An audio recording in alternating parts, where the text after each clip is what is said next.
বিশ্বকাপ ফাইনালে আর্জেন্টিনাকে 1-0 গোলে হারিয়ে দ্বিতীয়বারের মতো বিশ্ব চ্যাম্পিয়ন হয়েছে স্পেন।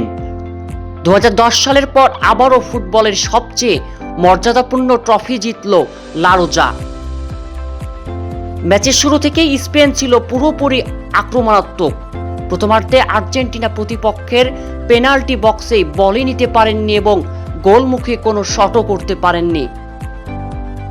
আর্জেন্টিনাকে ম্যাচে টিকিয়ে রাখেন গোলরক্ষক এমিলিয়ানো মার্তিনেজ। তিনি পুরো ম্যাচে 11টি দুর্দান্ত সেভ করেন, যা ফাইনালের অন্যতম সেরা গোলকিপিং পারফরম্যান্স।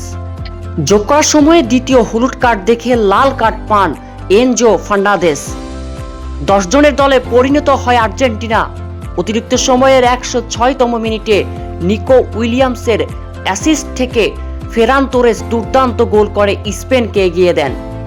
শেষ পর্যন্ত এই এক গোলে নিশ্চিত হয় শিরোপা। 120 মিনিটের দাপুটে ফুটবলের পর 1-0 গোলের জয় নিয়ে 16 বছরের অপেক্ষার অবসান ঘটিয়ে আবারও বিশ্ব চ্যাম্পিয়ন স্পেন।